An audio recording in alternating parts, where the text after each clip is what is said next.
Good morning, everyone, and welcome to the Stryker Center. I am Marjorie Schuster, coordinator of our literary events here at the Temple Emanu-El Stryker Center. I am very pleased today that we are hosting Allegra Goodman, whose work I have been a fan of for a very, very long time. And this new novel, Sam, is wonderful, and I cannot wait to hear her conversation between Allegra and Zibby Owens. Zibby is back with us, and Zibby is, let's see if I get everything. Zibby is an author and a new bookstore owner and now a publisher. And as always, I'd like to thank the Samuel I. Newhouse Foundation for their support of this series. And at this point, I'm sure everyone knows the drill. Please write your questions in the chat feature of Zoom. We'll try to get to as many as we can. Now, welcome Allegra and welcome Zibby, and have a wonderful conversation. Thank you so much. I'm also a podcaster. Moms don't have time to read books. And this will eventually live on there as well. So if you want to listen to it again or whatever. Anyway, thanks, Allegra. Thanks, Marjorie. Hi. There you are. Hi, I'm here. Hi. Well, I am so excited to talk to you about Sam, which is the Read with Jenna pick, which was that just the most exciting thing? Tell me the story of finding out you were a Read with Jenna pick. Oh my goodness. Well, she picks them very far in advance, as you probably know. So I guess I found out back in May that I was going to be the January pick. So it didn't seem very real at the time, but a flurry of emails and very exciting. And I was sort of like, what? Me? My book? What? Oh my gosh. But when I did meet her, she really reads the books and she loves the books that she picks, and her passion is evident. And so I would say it's a great experience. It's very authentic. Well, I'm glad she reads them. I didn't have any doubt, and I'm glad that she loved them. As did so many people. Oh my gosh, so exciting. So Sam, why don't you tell everybody listening what this book is about? And by the way, I love this hot pink on Valentine's Day, and happy Valentine's Day to everybody who's watching tonight, and to you, Allegra. So, and happy Valentine's Day to all the readers, yes, and the booksellers and the people who work so hard to get the word out about books like Sam. The book is a coming of age story about a young girl growing up on the North Shore of Massachusetts. And I always say the North Shore of Massachusetts because I grew up in Hawaii, and I grew up on Oahu, and the North Shore meant something different where on my island.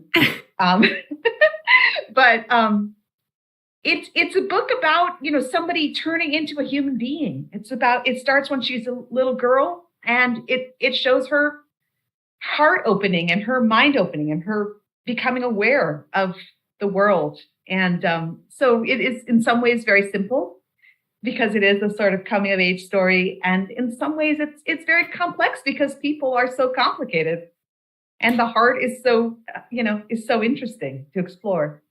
I feel like it's also really about a girl's search and desperation for her father's love, and how that's such a universal theme, right? Just wanting that attention. And maybe not every dad is as unpredictable as her dad, or, but we can get into that in a second. But I do think that's a big theme, is that sort of longing and coming to terms with the fact that your parents are who they are, which we all have to do at some point, I guess. Or we don't have to, but most people do. It tends to happen where, when the book starts, Sam is really young and her dad is magical. And he is a magician also. But he's just a magical being. And she doesn't mind even that much that he's, appears and disappears. And then as she gets older, she begins to see him as a flawed person, just as we all are flawed. But he has, some challenges in his life, and he disappoints her, and she has to grapple with that. And you're right. A lot of the book and a lot of growing up is realizing that your parents are human beings and people, not mythical people up there, but, they're human. And so a lot of the book is about her longing for his love and coming to terms with what he is and what he can't be for her, and it's hard. Some of that is hard. It also really resonated with me that she never gave up. She doesn't really give up hope. Like, there's all this, I feel like with parents and parental love, there's always this benefit of the doubt, right? Well, maybe this time they'll come through. Or, yeah. So, somebody in the comments said, who is Jenna Pick? So I wanted to clarify. So Jenna Bush Hager is the co-host of Today's Show with Hoda, and she has a book club called Read with Jenna, and the Read with Jenna book club picks a book every month, and this was the January book for Read with Jenna. Anyway, just to clarify, I was supposed to not look at the comments, but I looked at the comments and got distracted. See, this is what, sorry, Marjorie, I wasn't supposed to do that. Anyway, one of the big through lines in this story is climbing, right? And trying to attain heights, both figuratively and physically. Tell me about that piece of the narrative. And do you climb rocks, or where did you even come up with this? You're from Hawaii and we're rock climbing in Massachusetts. What the heck? Where did that come from? Well, we have rocks in Hawaii too. But, I am not much of a climber. I'm sort of like Sam's first boyfriend who says, I rappelled a little bit in camp. I have 4 children. 2 of them climb a little bit, like just for fun. But I was just really, again, not a climber, definitely an observer as a writer. And I've watched people outside. If you go hiking around here with our beautiful New England boulders, you can see people climbing out there in the woods. And of course, climbing is so popular with gyms everywhere, and lots of little kids climb. And I was really interested in the sport because it has a side to it that's sort of privileged, where like children are on teams and they're competing in a gym, which is expensive. And there's a side to it that's very laid back, and it's just all about like going bouldering outside with your friends, and it's not and just doing it for yourself. In that respect, it's a little bit like the surfing that I grew up with. Like there are competitive surfers, and there are surfers who just like hang out on the beach, and it's like a whole culture, and like they're very mellow, and they're all about like, let's share our food and let's have some beer and, just enjoy nature. So I was interested in those 2 sides of it. And Sam experiences both in the book. She has a friend who's, from a wealthier family who is involved in the gym, and she gets a little bit involved in that competitive culture of climbing. And she also gets to know some people who just climb outside for fun. And I was just interested in the sport in that sense.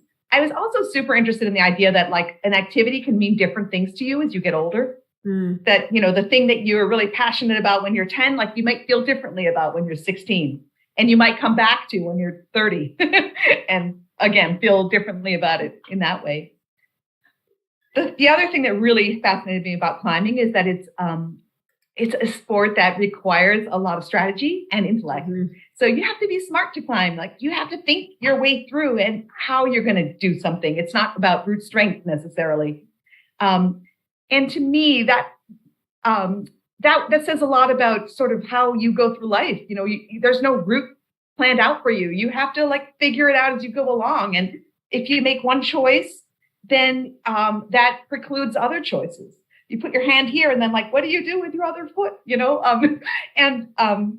So I was really interested in that aspect of it as well. And she's smart, and she's smart on the wall. She's smart physically and spatially. It seems like she has dyslexia or some sort of learning reading issue that's never particularly diagnosed. It sounds like her father probably had that as well. And some of the hallmarks of that is having this like massive creativity in other areas. And I feel like the 2 of them in particular, the brilliance with the climbing and those scenes in the book where all of a sudden she just like finds a new way, or she's like, oh, I can go this way. Or like, it's so exciting as the reader to be like, yes, you're going there. But I love how you're showing sort of neurodiversity in its greatest form, in the struggles in school, but also where the strengths come in too. Totally. And it's, there's so many different ways to learn and to grow. And, you're right. Like she is one who, she says that she hates reading when she's a little kid. She clearly struggles with it. She gets, extra help in school, and she tells her mom she hates books, but she's very bright, and, she excels in other ways. Her brother also has his challenges learning and with focus and behavior. So I would say, yes, neurodiversity is definitely present. And, there are many different kinds of intelligences. And I was just really, really interested in that. she's smart as a kid without being bookish. Mm-hmm. And one of the things that I was super interested in when I thought about writing a coming of age story was writing one in which the protagonist doesn't become me, the author. Like a lot of books, like they're growing and at the end they become a novelist, or like a film, like a wonderful film like Girlhood, like, Lady Bird, or I should say Lady Bird. Lady Bird's growing up in California, and then at the end of the book, she comes to New York and she's gonna like become Greta Gerwig, like, or Boyhood, which is the one I was thinking of. Yeah. At the end of the film, he becomes a photographer and he's on his way to becoming a filmmaker, like Richard Linklater. So, what is it like to write about the coming of age of somebody who's different from the author, not the bookish type? I have to tell you, I'm writing a novel now, which is due in like 2 weeks. And that is exactly what happens in the novel. So maybe I need to switch it up. Not that that's a bad thing. There's also Portrait of the Artist as a Young Man. No. I'll give you lots of examples. Maybe Joe March and Little Women. Maybe I'll switch it up. Who knows? Maybe she'll toss the whole career away. Maybe this is the big breakthrough I've been looking for. You talked already a little about the wealth disparity and how that really can affect training. And that's also such a huge issue that does not get discussed enough, I feel like, for all athletes, even track and field athletes today, and people who need to train, but then how do they support themselves? How do they do all the therapies they need? And for rock climbing and all of it. And there was one scene where her coach asks her where she's been or why she had to miss a session or something. And she was like, transportation. She just left it at that, which I loved. But it's true. There are so many roadblocks to success as an athlete. So just talk about that for a little bit. Yeah, she doesn't, her mom is a single mom who's working really hard and they have one car and one driver. And if her mom can't take her, and it's far, she doesn't live in the city, she has to take the bus if her mom can't take her, and that's over an hour. And so things happen, and like you can be late and you can miss. And her friend Hallie, who, comes from a comfortably off family, like her dad installs a chin-up bar in her door frame so that she can get strong. And, when Sam asks her mom, it's like they're renting an apartment. They can't do that. She's like, no, it'll damage the door. Like, we can't do that. So the reality is really different for her. The mom character was fabulous too. I mean, all of her day-to-day struggles, how the logistics of her life, which were very stressful, and how when just one thing falls out of place, like the whole the card tower cascades. And towards the end of the book, when she's thinking about the rest of her life, there was like an offhand thing where it said she was 38 years old. And I was like, 38? She's like a baby. I can't believe that she was this young. Not that, anyway, that it blew my... It's like, it intellectually because she dropped out of college. I know. But you don't think of it and the reason is because it's all from Sam's point of view. And she thinks that her mom is her mom, which is another thing that happens when you're a kid. Like, your parents are old. Like, even if they're young, they're old because they're your parents. So even when her mom says, I'm young, I've got my whole life ahead of me. I'm, 37 and a half years old. Sam's like, yeah, right, mom. She still thinks that's old because she's like 20 or 21. So that perspective on age is very interesting. But my son is like, my youngest son, I have 4 kids also, and my youngest is 8. He's like, are you going to be alive for my graduation? And I'm like, I hope so. Come on. He's like, will you be walking like a sense of time? Right. Like, are you going to have a cane? And I was like, what? No. Anyway, yes. But I actually think your point of view with Sam is so interesting because it almost for a while could be a YA novel, right? It almost could have been packaged that way and marketed to that age group more. So I wondered if that was a debate you had or if this was firmly an adult book, but you want us to see the coming of age of a teen, up through past teenage years. But tell me about that.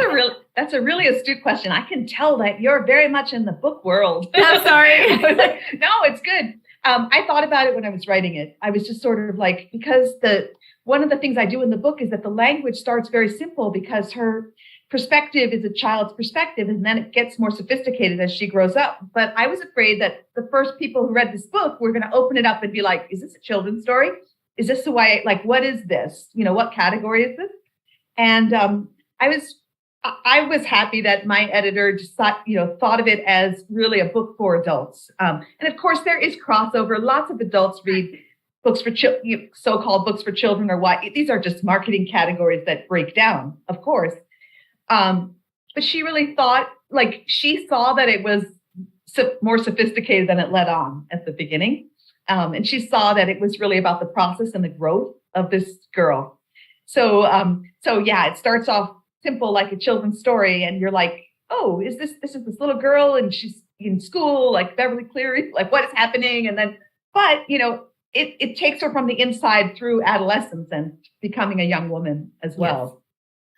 Yes. Well, yeah, that once I kept reading and it became all about her relationships and, all the physics, I was like, okay. Maybe it's not Ramona Quimby. It's not Ramona Quimby. Yeah, exactly. It was also interesting how you brought in what it's like to have a family in which there are two different dads, right? The same mom, two dads, and the effect of the dad on the other sibling. And when the one would swoop in, and obviously they had more of a, financial relationship with one dad than the other, which you say very early, but what is it, how to navigate that as a child? And what happens if that's not a particularly positive thing for the family structure? Yeah, it's hard and it's complicated. And I think in that case, what really is shown is what a rock Courtney, the mom, is. Yes. That she's the one who holds those children together. And the two children are really close, even though they are, far apart in age and have different fathers. The three of them really are like this family unit. And it's really thanks to Courtney, because she's the one who's there every day. She's the one who, does all the hard, boring things, the difficult things, the not fun thing, the not fun part of parenting, as well as the fun parts, She's the one who's tired all the time. Did you have like a mental image of Courtney? Do you have an actress in mind, like, or an actor? Like what does she look, who is she in your head? Yeah, that's a good question. I think of her as like she's beautiful, but she's a little bit getting heavy. Mm-hmm. And she, I have to think about who would be like somebody real looking, not a movie star type. Yeah. This is tough. Yeah. But she loves hair. She's a hairstylist, so, she loves hair. That's true. I feel like I have to ask Courtney, they're so real to me. It's like, I'll have to ask each of the people, like, who would play them. Do you miss hanging out with Courtney all day? Or do you feel like talking about her keeps her and Sam, of course, and all the characters? But are you sad when you put down a novel? Yeah, they seem sort of real, sort of cotton amber in my mind. Wow. Amazing. Your career, take us through that. This is not your first book. Take us through the whole thing. Oh, wow. Okay. Well, we don't have a lot of time. So, Cliff notes. I started young. Okay, this is the Cliff Notes. I wanted to be a writer since I was 7 years old. I really wanted to be a writer. I started writing seriously all through high school. My first story was published when I was 19. I published short stories. I started by writing short stories, and I recommend that to people interested in writing. It's a little bit more bite-sized. I then started writing novels. I again wrote all through school and just kept publishing. I had 4 children, kept writing. Women don't. What did you say? Mothers don't have time to read. Well, they do make time to read. Mothers make time to read. Mothers can make time to write sometimes, but I've been writing, sort of all through it. And my kids are now. My youngest child is in college, and my oldest child, who's 10 years older than my youngest, is an economist. And he actually said to me, I've noticed that your productivity has gone way up since we all left home. And I was like, you don't have to be a labor economist to figure that one out. Like,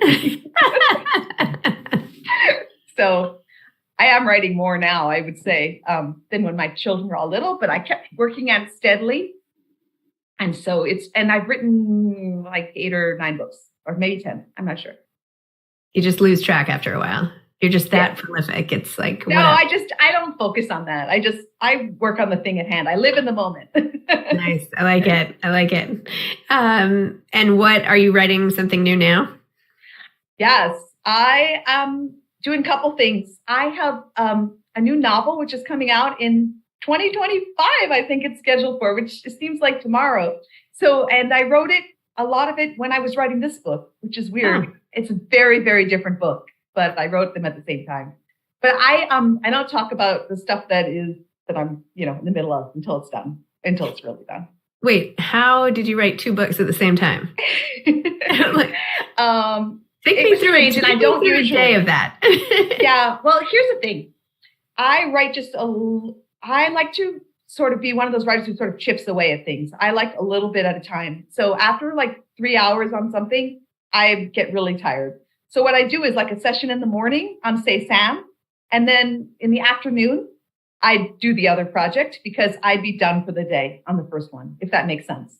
I just like to switch it up. And I don't try to write, a huge amount of either of them, but I just try to be very consistent. That's how I did it. Also, I did it because I had to do it because I was just compelled to write this other book. Really? Wow. And you didn't get confused in all the characters or any of that stuff? No, they're very different. Okay. Wow. That's amazing. Again, I didn't do that when I had 4 little kids at home, I should say. That's like me as the empty nester version of the mom. But you still have your 10-year-old at home, right? No. My youngest is in college now. Yeah. Oh, I thought you said someone was 10. Then I was like, she's 10 years younger than my oldest. Oh. I have 10-year gap between my oldest and my youngest child. I was literally like, how does she have no 10-year-old economist? No.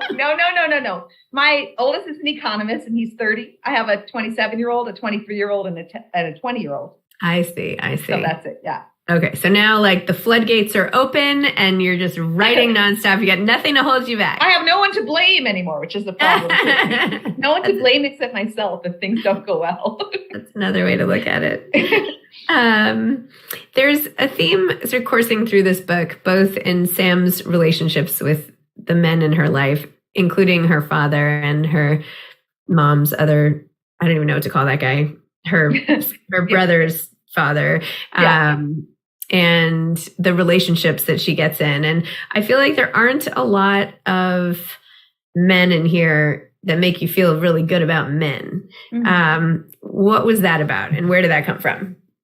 Well, let's defend Who should Sam's boyfriend, Justin. Okay, fine. He's a good one. There are a few good ones. Okay. I'll give you that. I have to say, although Sam's dad is, he's so flawed, but I love him. I love that character. So I love him too. Her brother's dad is more problematic and can be pretty brutal at times. So yeah. So what is going on with that? Well, again, it's all from Sam's point of view. And her point of view evolves as she gets older. And if the book continued, it would continue to evolve. So I think at times that this is what she sees, around her. She also has a mentor in her life who's a man who's her professor at North Shore Community College. Yep. So, it's not all bleak.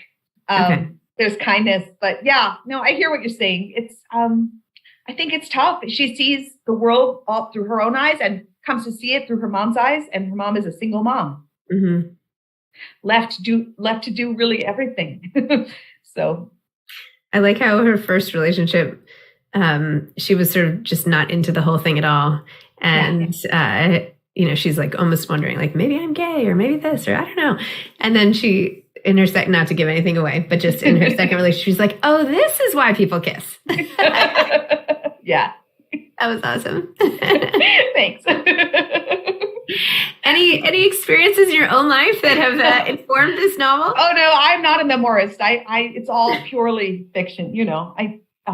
That's why I like to write fiction. Yeah.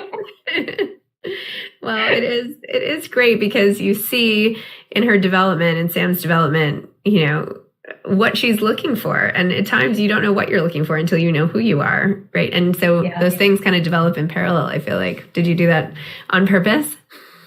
Yeah, definitely. I mean, her experiences with these guys trying to figure out what she wants. who she is and also what she wants. And, I think that also looking back when she's older, she may have a very different perspective on some of this stuff. She gets involved with somebody who she thinks she's in love with. She may not think that when she's, 40, when she looks back at that experience. But I wanted to, and so I took a little bit of a risk because I really chose to stay with her point of view. I really committed to her point of view, even where the reader's like, oh no, don't do that, or, oh God, like, how can you trust him? Or you're making a mistake. I just chose to really inhabit her, for better and for worse. Amazing. So that's one of the things that happens when you write fiction. I'm very method. Love it. When it was announced that this was a Read with Jenna book club pick, Jenna also has optioned this, right? Is that right? Or did I get that wrong? No, I got it wrong. That's the name. Well, maybe that's the name. She has, I'm the last. No, I don't. No, you know what? I'm mixing it up with her February pick. I'm so sorry. Scratch that. Edit it out of the live feed here. Whoops. But that's okay. It would be a really good movie. It's almost like, Wild, where you're conquering, you could see all of the terrain of the rocks and the building that she climbs. And I don't know. It would be very, sure. It's very visual. Very visual. You have to find the right people, like you were saying. You have to cast it well. Yes. Have you seen Free Solo, the rock climbing movie documentary? Oh God, yes. Yeah. Mm-hmm. We'll have to do some collaboration or something. This isn't quite as intense. When you read for pleasure, which I'm assuming you find time to do, but that's a big assumption. What writers do you love to read? Like, have you read anything amazing lately? And who are some of your long-term sort of inspiring authors and current inspiring? One writer I really love is Lily King, who wrote Euphoria and Writers and Lovers, which is set here in Cambridge where I live. And she's just funny and smart and sensitive. And she's a great storyteller. Kevin Wilson, who wrote this amazing book. His last book, he has a new book out called Now Is Not the Time to Panic. And he wrote this one, Nothing to See Here. He's got great titles. He is so funny. And again, so smart, and his characters are wonderful. Like, he manages to be sort of funny and satirical, but also sensitive and character driven at the same time, which is such a tricky thing to do with a light touch. So, those are two novelists I love. I also love short stories, and I have a friend named Gish Jen who wrote a book recently. I think it's just out in paperback, called Thank You, Mr. Nixon. And it's like stories of China and the Chinese diaspora of Chinese in America. And again, there's a theme here. She's also funny and also smart. And, but the cultural issues that she tackles with such a light hand, she does such a good job with it. So she's another one. So I do like to try to keep up with fiction if I can. I also read a lot of nonfiction and biography, and just all over the place. Amazing. When you talked about the name of Kevin Wilson having great covers, it brought to mind this current debate, which is, do you think it's better to have a title like yours, which is one word, the one word versus multi-word titles? Like, where do you fall on that? And what do you think? I've done both. If you write enough books, you can just do all of the above, depending on the book, right? Yeah. I actually kept trying to think of a good title for this book that was like multi-word, and all of the titles that I came up with sounded so pretentious. And I felt like they weren't working. And my working title for the book was Sam, and the book is just all her. This book is not a landscape, it's a portrait, and it is her, and it's her face, not her face, but a photograph of a girl who my editor thought looked like her, with her intensity, and her name. And that proved to be the best title for this book. So I'm all about just, you pick what is appropriate to that project. Mm-hmm. And if you love all different kinds of titles, then just write something else, and you'll find the long title will be appropriate to that, I think. Well, I'm curious for the people listening if they have a view, if you find yourself gravitating towards longer titles or shorter titles, or if you haven't even noticed, because people in publishing are always asking about this. But I'm curious. And also, if there are people who have questions, we can move to incorporating some of the questions as well. And I can read some of those. Julie asks, do you ever get writing inspiration / ideas when you go on walks with friends? Well, I have a friend named Julie who I walk with all the time. Hi, Julie. Really? Oh, that's so funny. Well, it's funny. So my friend Julie, who lives in my neighborhood, walks with me. And we talk about all kinds of things. And she also has 4 children. So it takes us about an hour to discuss, all 8 of our collective children. My agent is also named Julie. And I've only once or twice over the years, sent an email about carpool to my agent, but with the autocomplete of the, address. But I get my ideas from all kinds of places and people. So amazing. Well, thank you, Julie, for the self-referential question. Okay. If that was the Julie I'm thinking of. Okay. It seems like an oddly specific question if it's not that Julie. So let's go with it. Judy asks, why did you decide to go with Sam and not Samantha? Oh, yeah. Well, as I said, I very much inhabit my characters. So when I named the character, I thought about what her parents would have named her rather than what I would have named her, if that makes sense. So her parent, she is named after somebody named Samantha, but they explained to her that they chose her name Sam because they wanted her to be her own person. So it was really all her parents, not me. And I'm asking one more question. Who is this? Who is this girl that you just mentioned? Do we know who she is?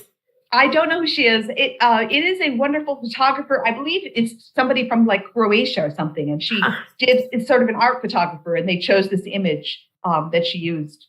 Can you imagine? She just walks into a bookstore and is like, oh my gosh. Hi. Wow, crazy.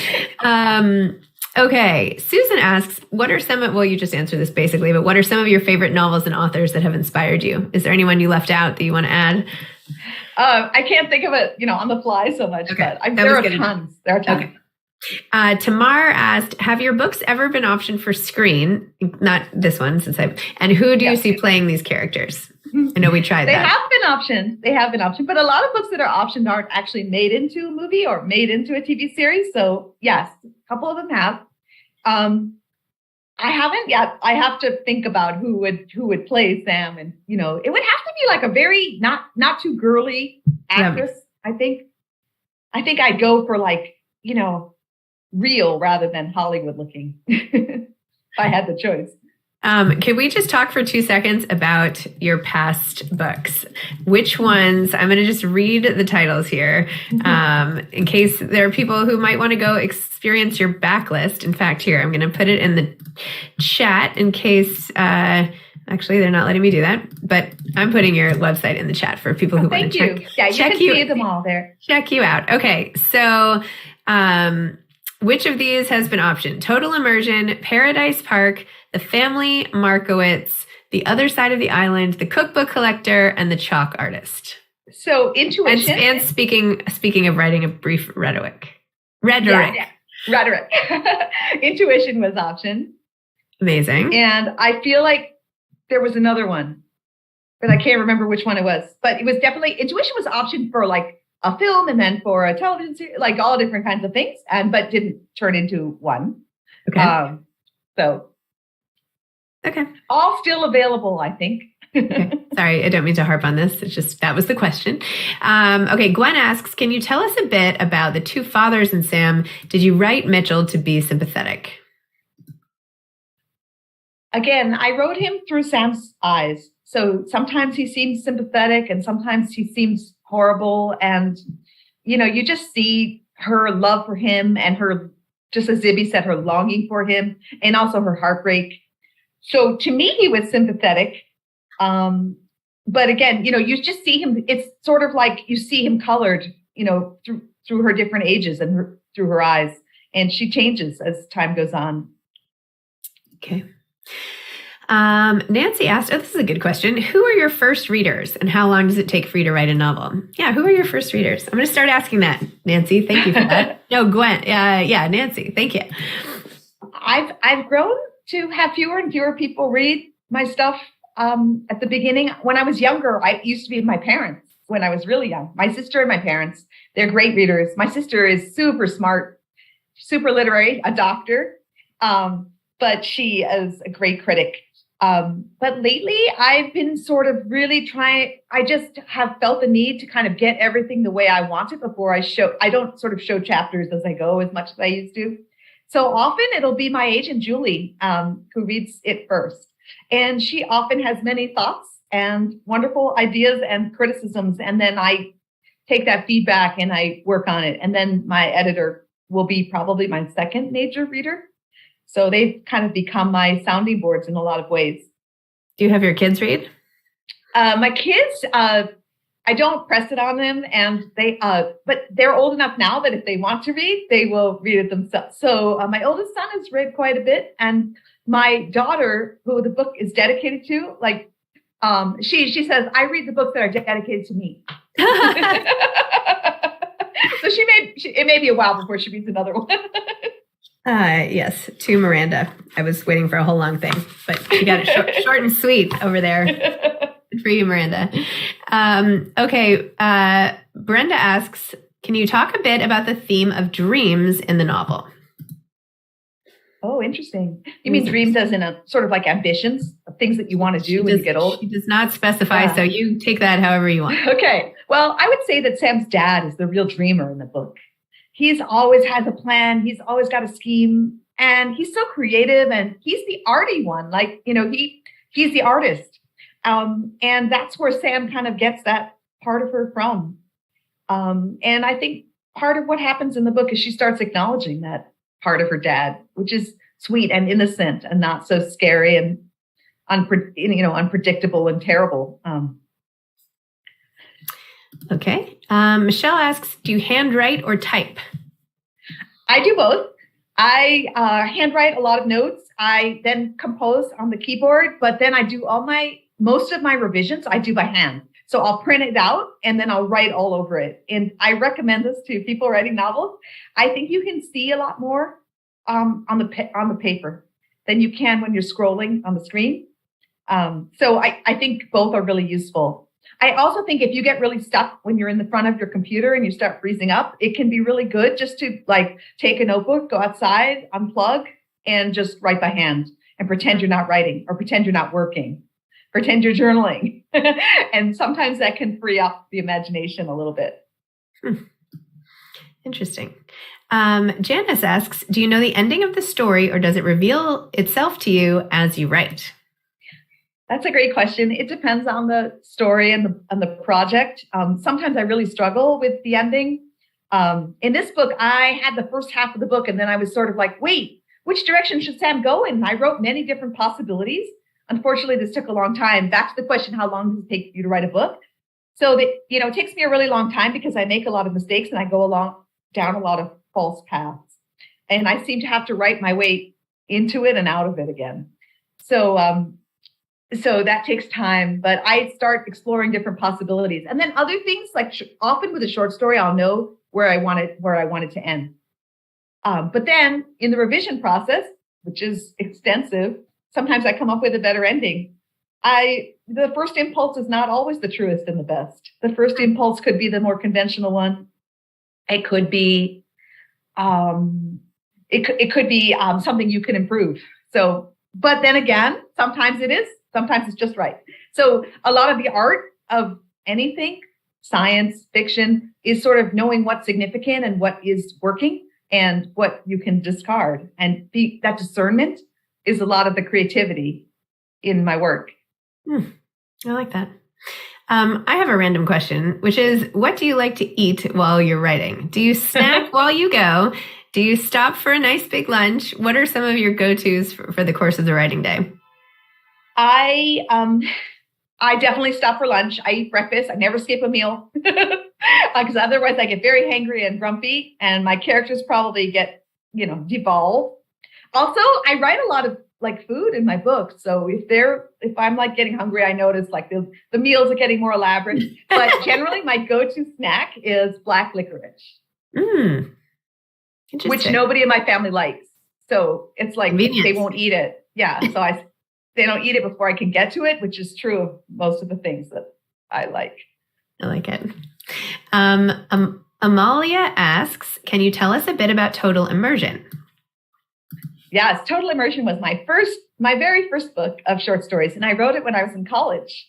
So I was like really like a kid. Like I was literally like in the summertime, I'd go home to Hawaii, I'd sit on my bed and I'd write these short stories and I'd read them to my parents and my sister and we'd all laugh. And I started publishing them in commentary, and many of them have Jewish themes and are about Jewish people. And many of them are funny, and some of them are set in Hawaii.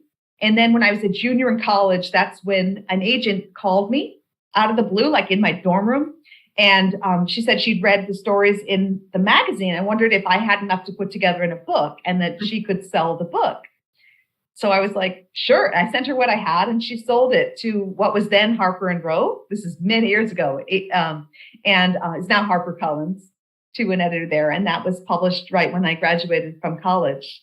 And it's in paperback. You can get it. But I noticed that original hardback book, which nobody really read and few people reviewed, is now like a collector's item. So people come to my readings with the original hardcover, like they have more copies than I do. And, then they ask me to sign them and they sell them on eBay and stuff. Wow. So hold on to your first books. And if your first book doesn't get reviewed or read by anyone, think of it as a collector's item for when you get better known later. And since this is Temple Emanu-El Stryker Center where we're talking, can you speak more about the role of Judaism in your life and in your characters' lives? Yeah, so I definitely especially got my start writing about Jewish characters, and many of my stories, especially my early ones, were centered on sort of Jewish holidays. Like my first story that I ever wrote that is included in Total Immersion is set on Yom Kippur, during a Yom Kippur service. There are stories about people. There's a story about a woman who converts to Judaism in that book. There's a story about a Seder.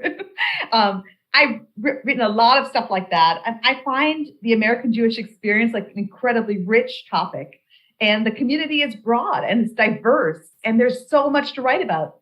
My first novel, Katowice Falls, is about a group of extremely observant, sort of separatist German Jews who summer in the Catskills. They live in Washington Heights, and then they drive up to the Catskills and summer there near the beautiful waterfall, Katowice Falls. And it's very much about that community. And it's a deeply Jewish novel about the Jewish experience post-Holocaust. And then in my later work, I've written about all kinds of people, sometimes scientists, sometimes tech moguls, teachers, video gamers. I'm really a very curious writer, and I'm interested in a lot of different things. Most of my work does have Jewish characters, but some of them are not observant at all or affiliated at all, or even identifying as Jewish. And so the Jewish holidays or Jewish milestones are not evident in those works. Sam's dad is Jewish, but as he says, he's not practicing, which is why he doesn't give her presents for Hanukkah. Yes. That's his excuse. So she's like the last person who would ever have a bat mitzvah. She's never set foot in a temple or a synagogue. So in those cases, the Jewish content may seem not as evident in the book, but I think of it as underneath. So I would say, sort of more broadly speaking, I'm really interested in religion. I'm interested in ritual. I'm interested in liturgy. I'm interested in the sacred versus the secular. And in the history of the Jewish people, and all of those things fed into my work in different ways, sometimes more overtly and sometimes more obliquely, but it's all there underneath. And I should add, although I have a new novel coming out in 2025, I have a book of short stories that I'm completing, which is extremely Jewish. And much like The Family Markowitz, which was a cycle of stories about a Jewish American family named the Markowitzes, this one is also about an extended Jewish family. And this one also includes has a story about a bat mitzvah and a story about a bris. Not a lot of good stories about a bris. And a story about a family who is sitting Shiva. And, it has some of those sort of more Jewish overtly Jewish themes in it. And I have one of the stories in that cycle is going to be published in the New Yorker in, I think, 2 weeks on the 21st or something like that. That's really exciting. Wow. You're like one of those authors you have to click follow so you get notifications. Yeah, follow me. All I'll keep you subsequent, updated. or sign up. You must have a mailing list or something, right? Anyway, those all sound really wonderful. Do you have a favorite Jewish holiday? I think my favorite Jewish holiday is Shabbat. Yeah. I observe Shabbat and I don't write on Shabbat. I don't write at all, but I read on Shabbat. And it's a great time if you want to unplug and just read a physical book. So there was a book by Tiffany Schlein. I don't know if you ever read it. It was called 24/6. And it's about how she and her whole family take a tech Shabbat every week. And so they don't do anything, no electronics at all. Yeah, it's becoming more popular. Yeah, just trying to get lay people, to adopt this as a good reboot. Okay, back to the other questions. This is it. Lynn asks, how do you decide a book is complete? Oh, that's a really good question. That is a really That's always tricky. And I guess Zippy's trying to figure out whether hers is complete soon. But yours is not done yet. Keep writing. I think it takes time. Sometimes the best way to figure it out is one way is, have I said what I want to say? Do I know what I want to say and have I said it?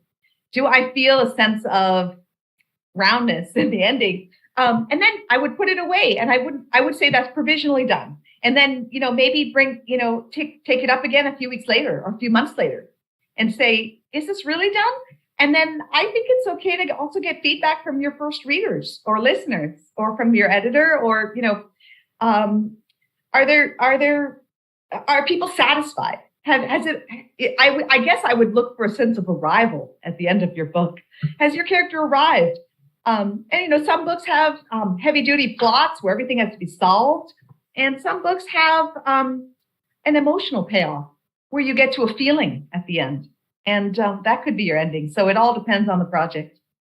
I love that. Can you tell us about the Jewish life and community in Hawaii, growing up in Hawaii?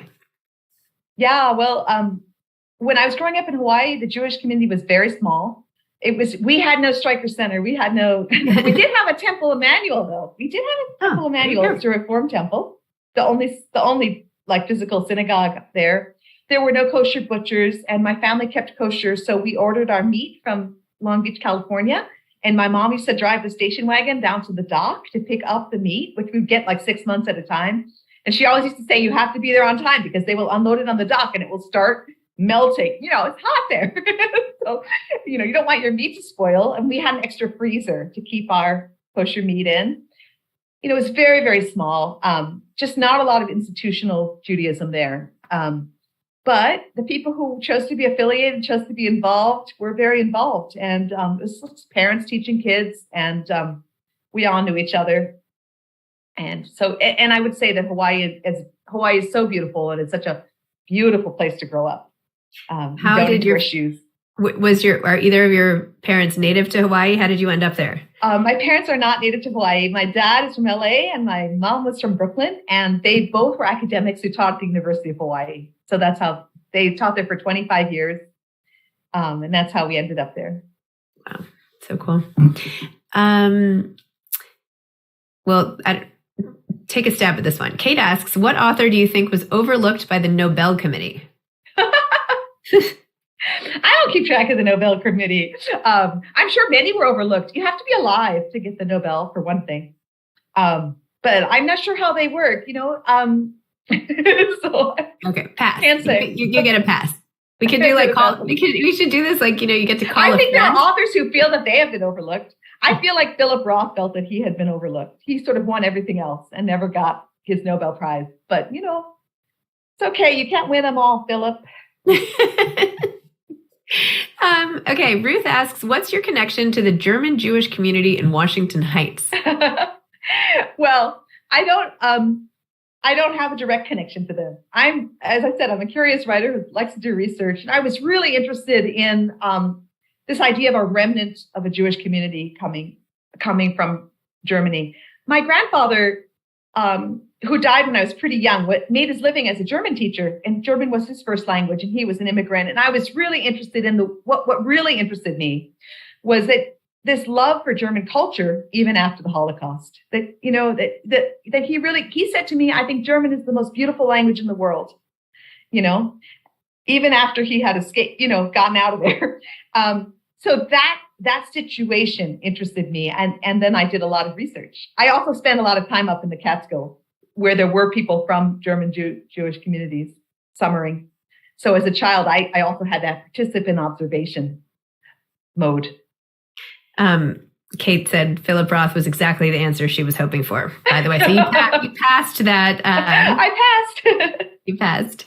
Eileen is wondering if you have a Sephardic heritage. Oh, sorry. Marjorie's coming to cut us off here. Oh, okay. Well, no, I don't have a Sephardic heritage. Okay. No, you can answer that, but I came on because, of course, we've been listening, and I came up with a few things that I would like to ask you a little bit about. Well, first of all, I'm very interested in Hawaii. Would you like to expand on that? Do you still have family there? I mean, it does sound... No, I don't have family there. Only my parents live there. So when they moved away, I was left with no family there, unfortunately. But it was an amazing place to grow up. And I feel very lucky that I grew up there. So one of the other things I always like to ask an author, I'm sure you grew up with talent. How did you get your first book published? And this brings me into talking a bit to Zibby, who's now a publisher. So I'd like to talk about that for a moment. Right. So again, I was very young and it was the dark ages. This was like, literally editors were typing things on typewriters. I was, if I had a galley, from a magazine, it was sent to me. I wrote on it. I sent it back, FedEx, whatever. Now I take pictures of the galley pages with my phone. I mean, it's a different world. And publishing has changed a billion times since then. It's changed so much in the last 5 years, let alone in the last 30 years since I started publishing. So, but I think that some things remain the same. And that is that if you publish in journals or in magazines, people do read those and notice, and you can start small, as I did with short stories, and sort of work your way up. And so in that sense, the human part of publishing is still intact, and that's still very much there. And at the end of the day, there's that issue of if an editor or somebody loves your book, if they just fall in love with the characters, that's a constant. That's the essential ingredient, right? All the technology and the marketing and everything else can change around that. But at the end of the day, it's the reader and the book. Did you write as a child? I guess you did. And did you get a lot of compliments from your teachers? Some of them gave me compliments. Some of them thought I was too spacey and I should focus on my math more. I had all of the above. What? Well, we're glad you did not. I had supportive parents. But that brings me to Zibby, because Zibby is now a publisher. So same question, if you don't mind turning to you for a moment. How did you choose the books that you're publishing? Or first writers, etc.?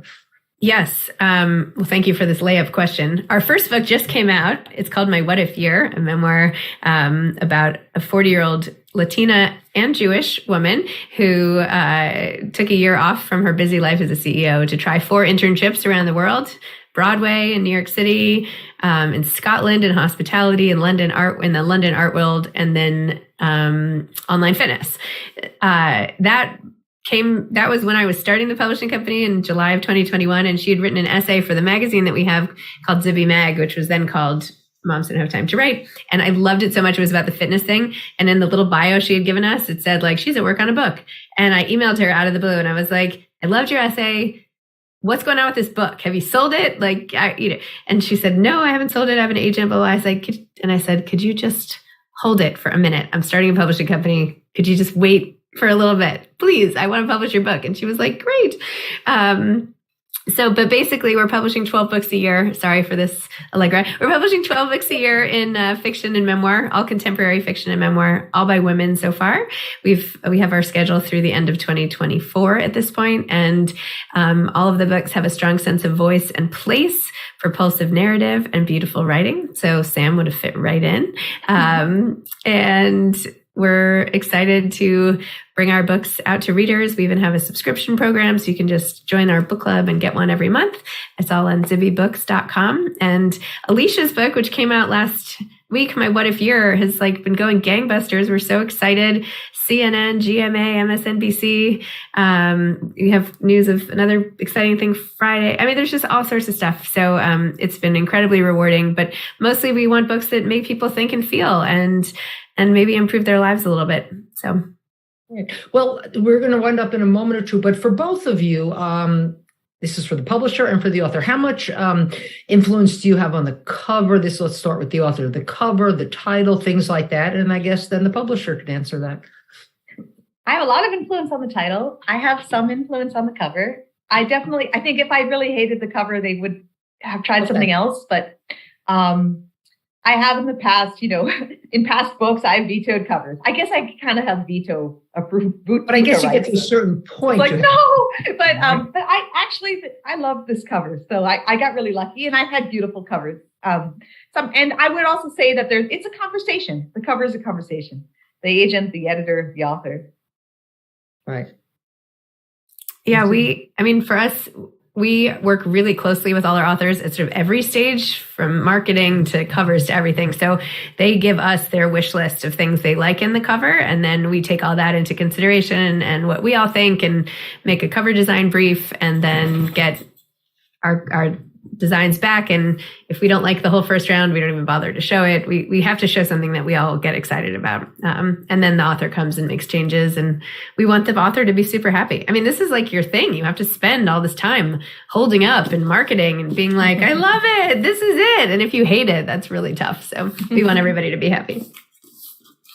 Well, I, for me, feel so lucky what I do with this because, first of all, Allegra, I've been reading your books forever, and I just always love Catterskill Falls, as well as everything. And when I look to find authors to appear here, I'm very excited when I get to meet, my heroes that everybody got. So this has really been wonderful for me, and I love listening to you and getting to know you a little bit. And hopefully in the fall, we're going to do something in person, and as well as live stream. So who knows, maybe we'll be lucky enough and you'll come from Boston and you'll come to New York and be with us in person, which we would love. So first of all, I want to thank you so much for being with us, and good luck with this book. It's a huge hit, and it's all over the place, and I think it's great. Yay! Thank you. And I do want to let everybody know, whoever's watching, next week we have, I don't have the book in front of me, Anne Leary, The Good House. The Foundling. Her previous was The Good House. Anne Leary's book, The Foundling, which is also a terrific book. I don't know if you've read it. Anyway, thank you very much. Thank you so much, Allegra, and good luck with this book. And Zibby, good luck with everything, and we'll talk soon. Thank you all. Thank you. Thank you. Bye. Bye.